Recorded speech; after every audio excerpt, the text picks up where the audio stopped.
here. If the military was here, the Jesuits were here.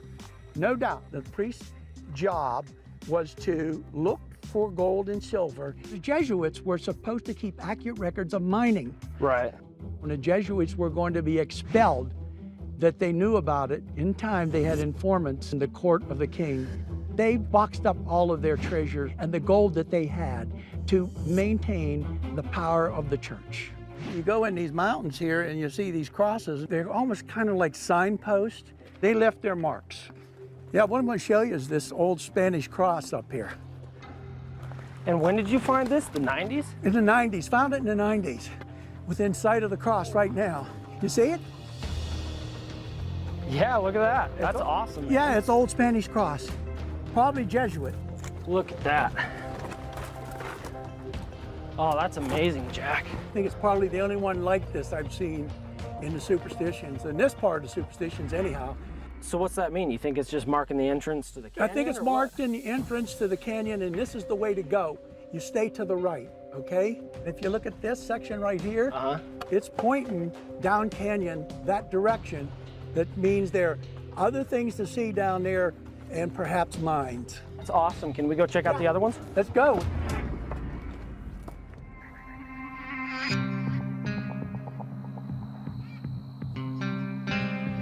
You see it? Where's that? Right there, you see it? Holy moly. To the right, under the ledge. Must be a dragon. The ancients around 1400 drew their elks like stick figures and their horses like stick figures. That's not a stick figure. That's crazy.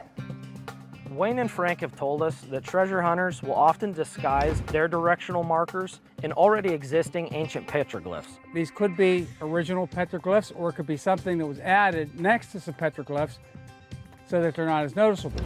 So maybe that's what's happening here. This is great, but there's one more thing I want to show you down this way. You'll be amazed. Okay.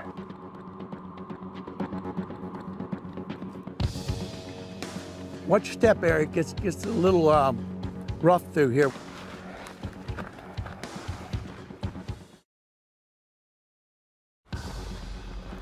Take a look at this. Holy crap, man. This is the ladder of life, man. The ladder of life. See? Look at that. Do you know what the significance of the ladder is? Ancient Indians believed that at the end of their life, they would climb the ladder of life into the afterworld.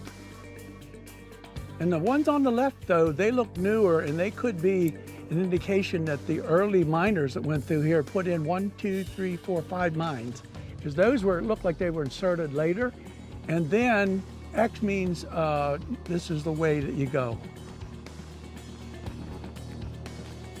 Wow, Jack.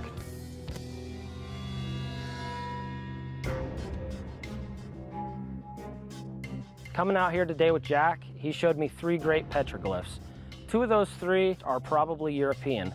Definitely the cross, and I've got an inkling that the dragon is too. The ladder, I'm not quite sure what to make of that.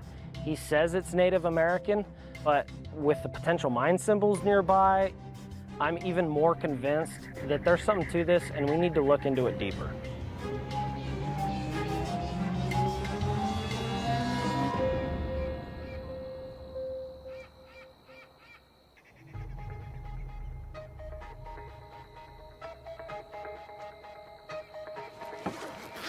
Well, we know one thing.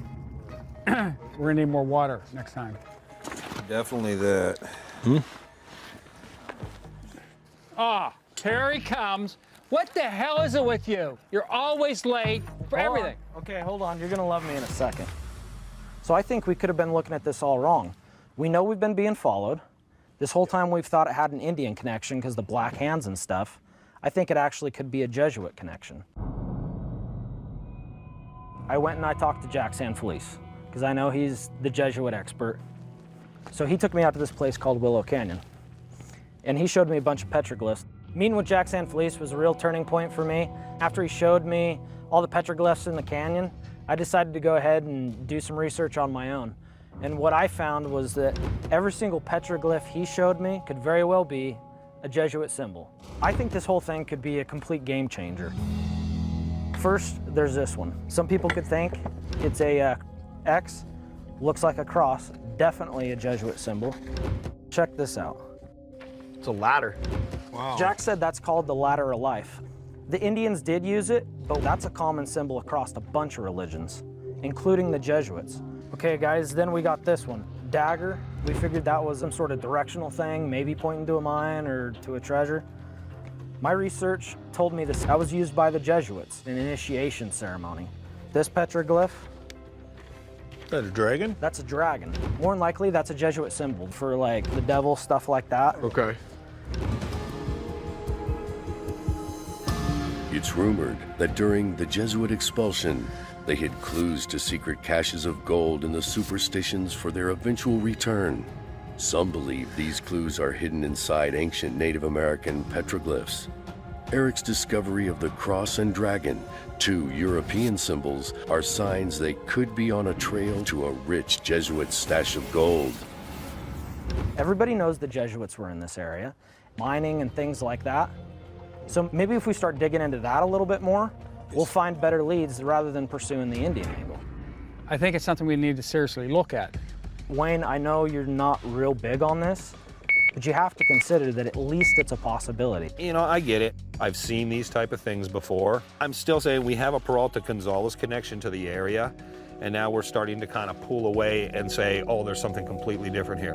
And that's where I find in Dutch hunting where people go wrong. They start bringing everything in the kitchen sink in, they drop it in there, and you're distracted. You gotta open your mind up. You gotta open your mind so when we're in the spot, we look for other things, because who the hell knows what we might find. And Wayne, this doesn't have to be an either-or thing. You know, it can still have the Peralta connection, but what if the Peraltas had a Jesuit connection? So it's not like I'm right, you're wrong. I'm just saying maybe we should look at this, man. So what you're talking about is finding a hidden treasure that's possibly bigger than the Dutchman. If it's hidden Absolutely. Jesuit treasure. Maybe, I mean, they refined it when they got kicked out. Everybody knows they started burying their crap. Maybe we can find the Lost Dutchman and a bunch of Jesuit treasure. There's stories out there that the Jesuits buried treasure all over these mountains. So if this is true, what we could be looking at is way bigger than the Lost Dutchman. Not just one mine, one cache, it could be multiple. 250 people have been killed out there, or died. But people don't die and lose their head in an accident. You know, it's not the desert that's taken everybody. So maybe we should look into that. There's a lot of people over the last 150 years that have died looking for the Lost Dutchman. And it seems like the closer people get, the more bad stuff starts to happen. And so I think we need to look for a link between all these deaths and the Lost Dutchman. Maybe there's a connection there that can help us figure out what's going on here. If this is all centering on one location, this could be really big.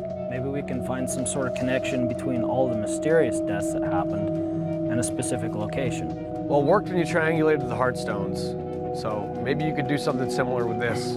Yeah, it's worth a shot. It wouldn't take that long. Let's do it then. Let's get over there and get it done, all right?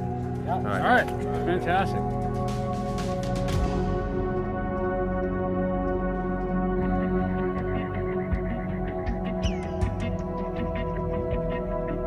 Following up on Eric's research, the team will triangulate the deaths and disappearances and the superstitions. By pinpointing these locations on the map, they hope to find a new lead.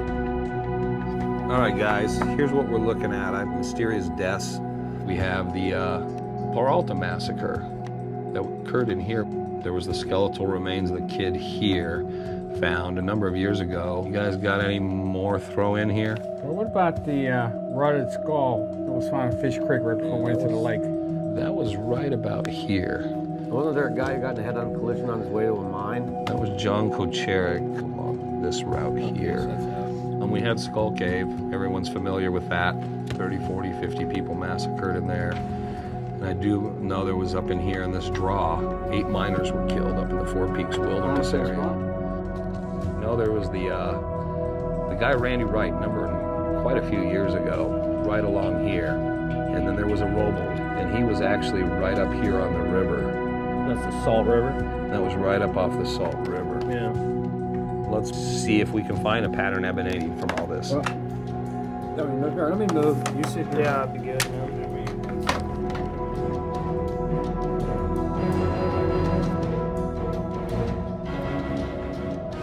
We've combined on our map all the deaths that occurred in the Superstition Mountains along with the known locations of Jesuit symbols. So now what I need to do is try to triangulate those and see if there's a pattern, see what it says, and hopefully where it might lead us. Wow, guys, look at that.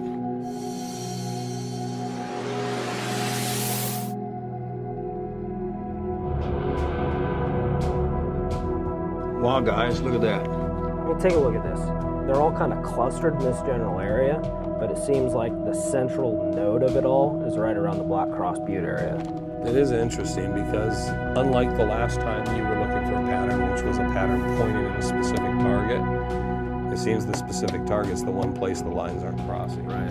More interesting than anything else, guys. You got the high ground here, overlooking everything. Okay, we got our target.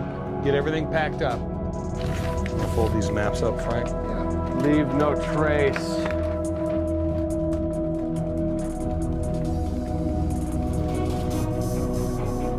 I really thought Eric might be onto something when he speculated that the X on the Heartstone might actually be a cross. When Eric turned that photo on its side, what he really did was turn this whole journey on its head.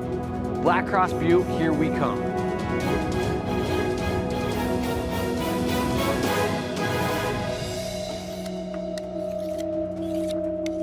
You can never be too prepared for what you can encounter in these mountains. I know how to handle a knife, and I can use it if I have to. Sometimes you get a hunch and it leads to great results. I can't say for sure that this is where the Dutchman is, but I'm really excited. There's something big in the Black Cross Butte area that's left a lot of bodies on the ground. Something worth dying for. Deal, hand me those maps. I'll pack those up. All right. Hey guys, make sure we got everything together. Don't leave anything behind. We're not coming back. Okay, we got our target and a new lead. Be ready to go, all right? Okay. We are closer to finding a left Dutchman mine than we've ever been before. I know we're going into a very bad area. We better be prepared.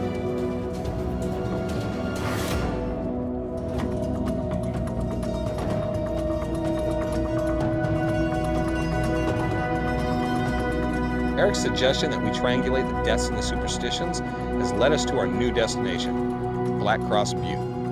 I've been searching for the lost Dutchman mine for over 40 years, and this is one of the most promising leads I've ever encountered. Break up the glass. Black Cross Butte. You guys see anything out there? Let me know what's up on that ridge there. You know, it looks like there's a band running across the top above the cliff and below the ridge line, like a horizontal band. You want to take a look? Yeah, that looks like old Spanish mule trail.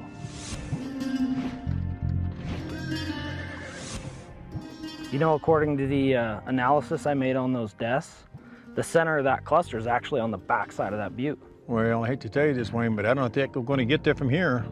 Well, that's why we're going to approach it from the north side, from off the Salt River. Wayne, what do you think's on the other side? That's something we're going to find out.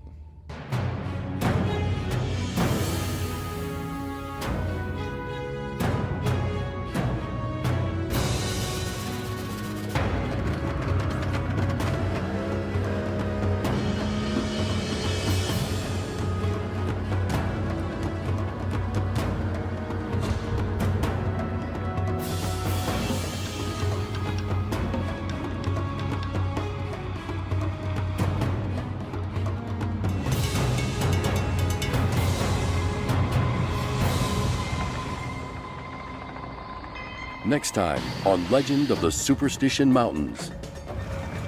You guys, look up there. How the hell would we get up there? Oh! Are you okay? Dude. That is a huge cave. Take a look at that. Oh man, what the hell is this thing?